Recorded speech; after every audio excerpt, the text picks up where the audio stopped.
ओम शांति। ओम शांति। ओम शांति।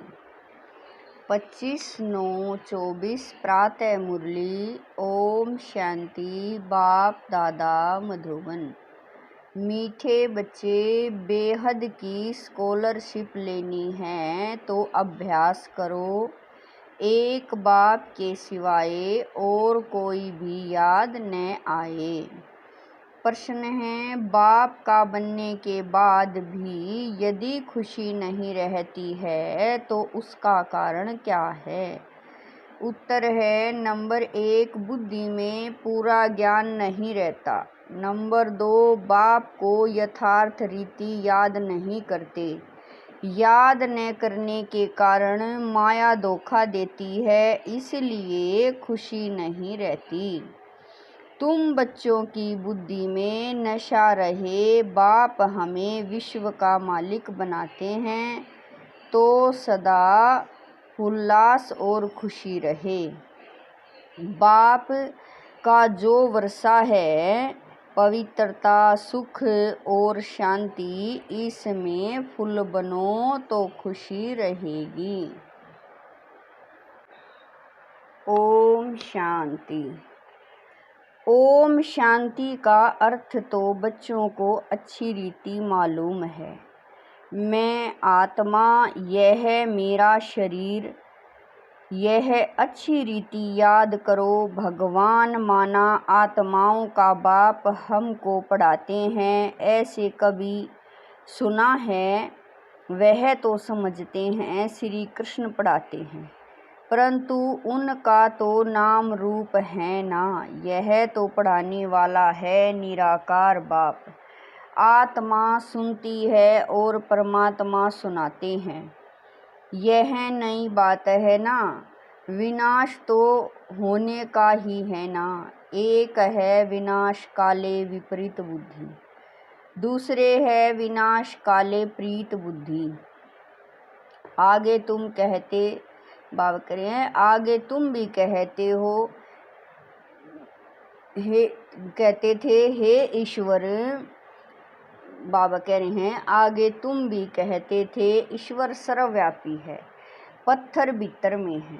इन सब बातों को अच्छी रीति समझना है, यह तो समझाया है। आत्मा अविनाशी है, शरीर विनाशी है। आत्मा कभी घटती बढ़ती नहीं। वह है इतनी छोटी आत्मा, इतनी छोटी आत्मा ही 84 जन्म लेकर सारा पार्ट बजाती है। आत्मा शरीर को चलाती है। ऊंचे ते ऊंच बाप पढ़ाते हैं तो जरूर मर्तबा भी ऊंच मिलेगा। आत्मा ही पढ़कर मर्तबा पाती है। आत्मा कोई देखी नहीं जाती, बहुत कोशिश करते हैं कि देखें आत्मा कैसे आती है, कहाँ से निकलती है, परंतु मालूम नहीं पड़ता। करके कोई देखे भी तो भी समझ नहीं सकेंगे। यह तो तुम समझते हो, आत्मा ही शरीर में निवास करती है। आत्मा अलग है, जीव अलग है। आत्मा छोटी बड़ी नहीं होती है, जीव छोटे से बड़ा होता है। आत्मा ही पतित और पावन बनती है। आत्मा ही बाप को बुलाती है, हे पतित आत्माओं को पावन बनाने वाले बाबा आओ। यह भी समझाया है, सभी आत्माएं हैं ब्राइड सीताएं और वह है राम।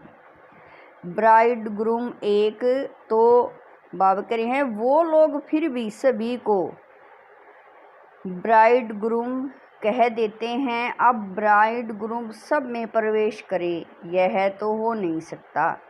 यह बुद्धि में उल्टा ज्ञान होने के कारण ही नीचे गिरते आए हैं, क्योंकि बहुत गलानी करते, पाप करते, डिफेम करते, बाप की बहुत भारी निंदा की है।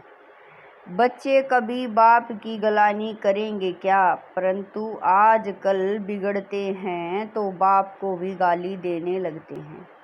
यह तो है बेहद का बाप। आत्मा ही बेहद के बाप की गलानी करती है।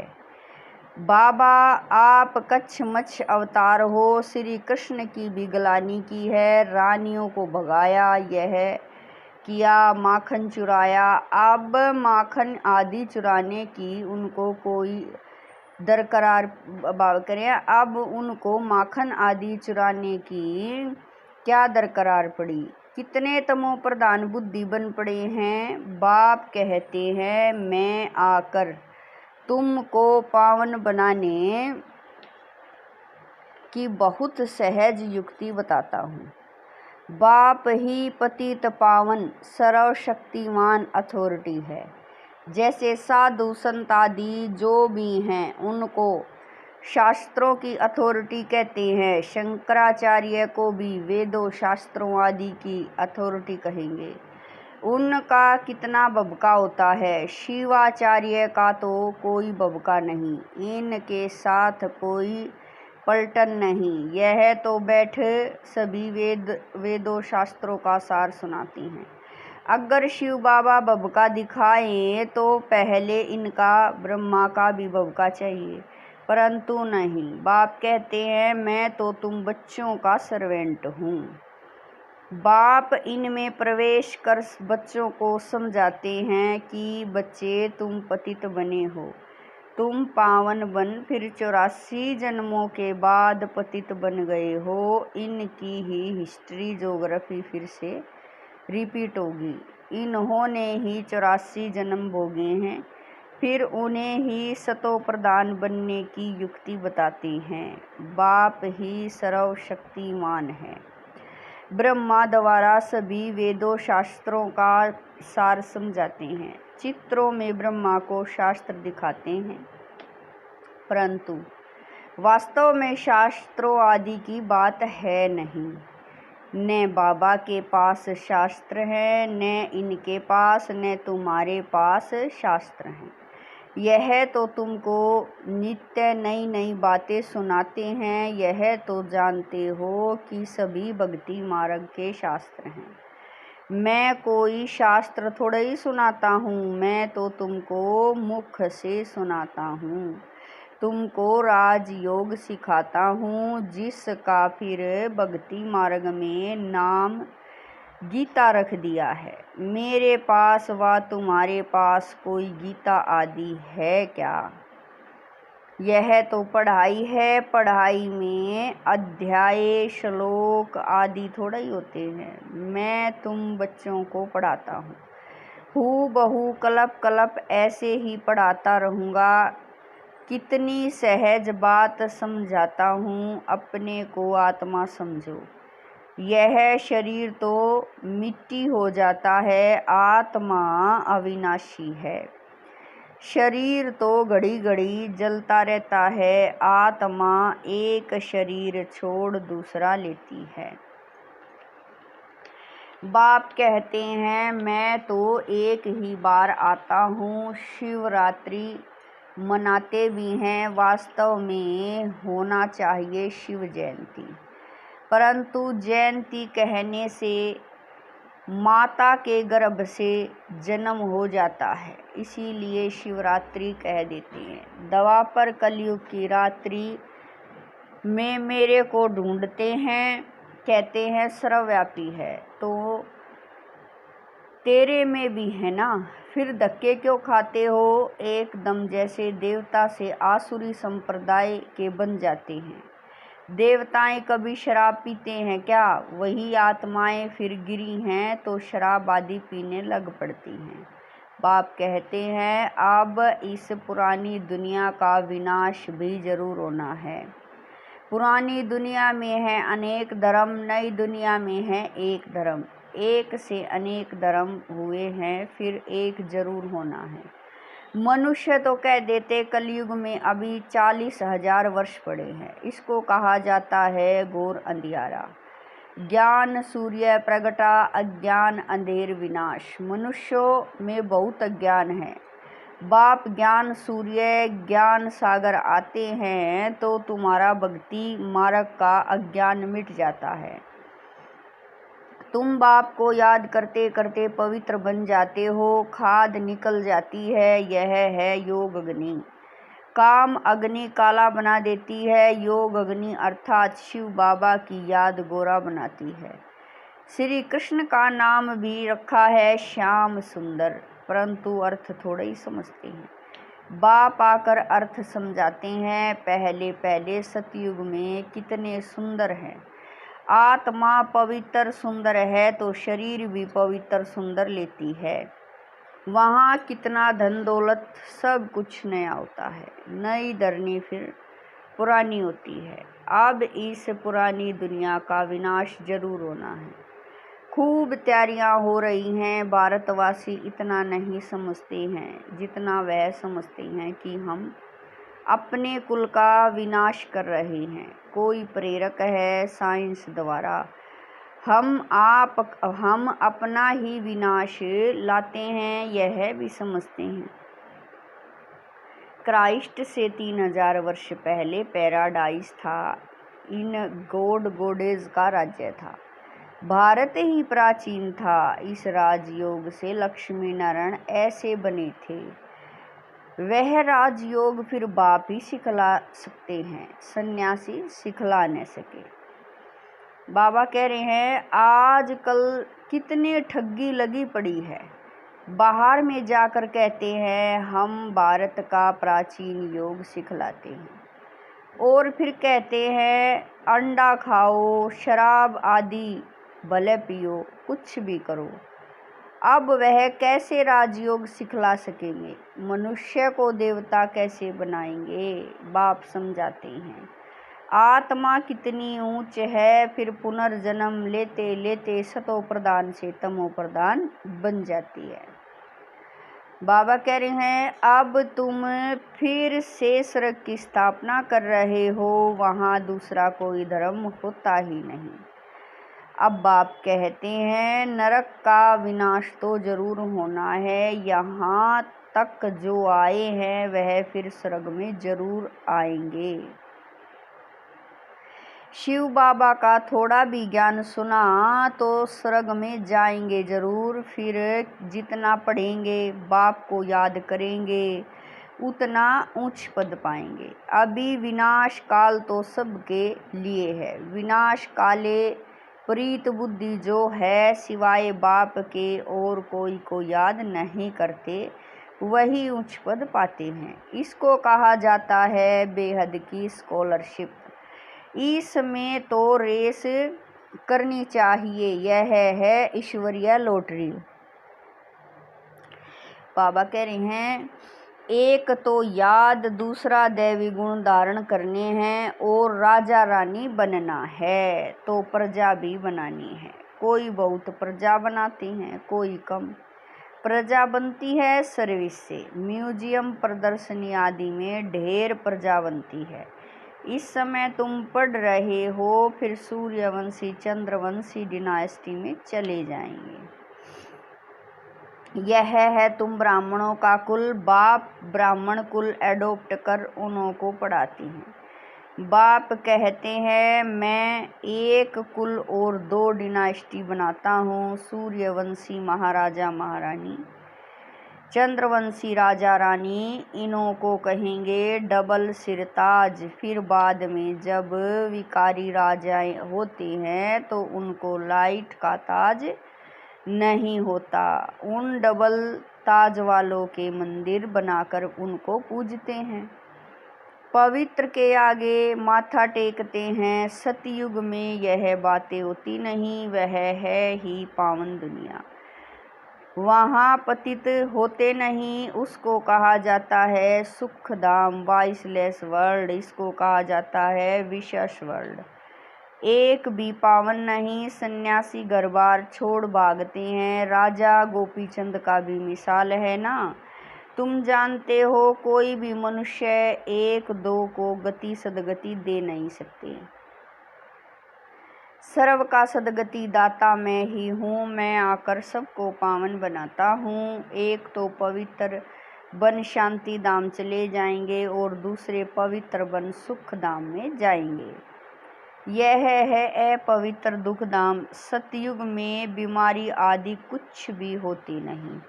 तुम उस सुख धाम के मालिक थे, फिर रावण राज्य में दुख धाम के मालिक बने हो। बाप कहते हैं, कलप कलप तुम मेरी श्रीमत पर स्वर्ग स्थापन करते हो, नई दुनिया का राज्य लेते हो, फिर पतित नरकवासी बनते हो। बाबा कह रहे हैं, देवताएं ही फिर विकारी बन जाते हैं, वाम मार्ग में गिरते हैं। मीठे मीठे बच्चों को बाप ने आकर परिचय दिया है कि मैं एक ही बार पुरुषोत्तम संगम युग पर आता हूँ। मैं युगे युगे तो आता ही नहीं हूँ, कल्प के संगम युगे आता हूँ, न कि युगे युगे। कल्प के संगम पर क्यों आता हूँ? क्योंकि नरक को स्वर्ग बनाता हूँ। हर 5000 वर्ष बाद आता हूँ। कई बच्चे लिखते हैं, बाबा हमको खुशी नहीं रहती, उल्लास नहीं रहता है। अरे बाप तुमको विश्व का मालिक बनाते हैं, ऐसे बाप को याद कर तुमको बहुत खुशी रहती है।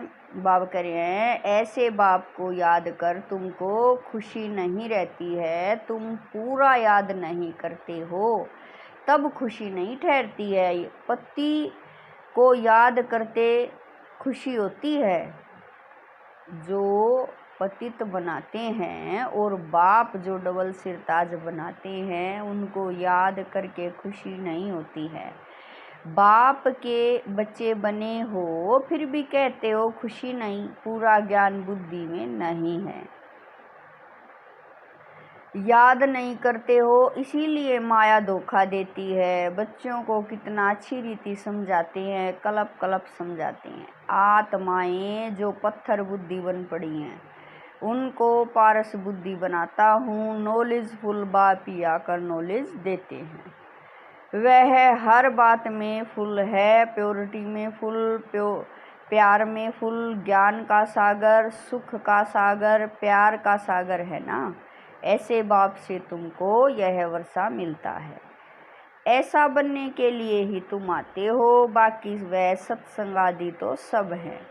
भक्ति मार्ग के उनमें एम ऑब्जेक्ट कुछ भी है नहीं। इसको तो गीता पाठशाला कहा जाता है, वेद पाठशाला नहीं होती। गीता से नर से नारायण बनते हो, जरूर बाप ही बनाएंगे ना। मनुष्य को देवता बना न सके। बाप बार बार बच्चों को समझाते हैं, बच्चे अपने को आत्मा समझो, तुम कोई देह थोड़ा ही हो। आत्मा कहती है मैं एक देह छोड़ दूसरी लेती हूँ। अच्छा, मीठे मीठे शकील दे बच्चों प्रति माता पिता बाप दादा का याद प्यार और गुड मॉर्निंग। रूहानी बाप की रूहानी बच्चों को नमस्ते।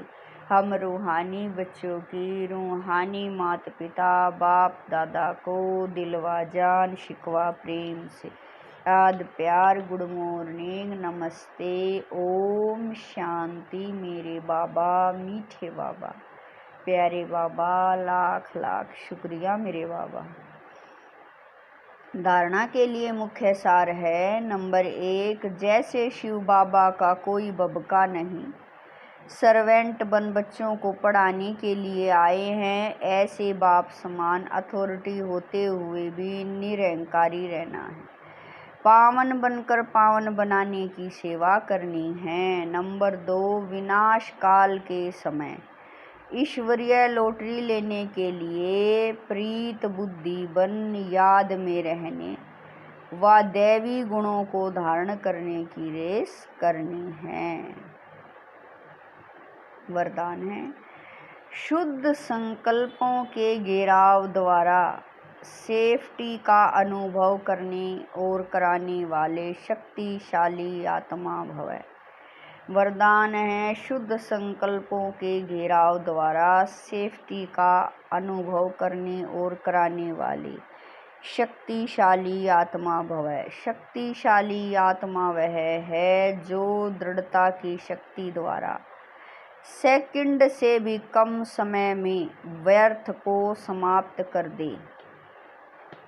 शुद्ध संकल्प की शक्ति को पहचानो, एक शुद्ध व शक्तिशाली संकल्प बहुत कमाल कर सकता है। सिर्फ कोई भी दृढ़ संकल्प करो तो दृढ़ता सफलता को लाएगी। सबके लिए शुद्ध संकल्पों का बंधन घेराव ऐसा बांधो जो कोई थोड़ा कमजोर भी हो उनके लिए भी यह घेराव एक छत्र छाया बन जाए, सेफ्टी का साधन व किला बन जाए। स्लोगन है, सबसे श्रेष्ठ भाग्य उनका है जिन्हें डायरेक्ट भगवान द्वारा पालना, पढ़ाई और श्रेष्ठ जीवन की श्रीमत मिलती है। स्लोगन है, सबसे श्रेष्ठ भाग्य उनका है जिन्हें डायरेक्ट भगवान द्वारा पालना, पढ़ाई और श्रेष्ठ जीवन की श्रीमत मिलती है। ओम शांति।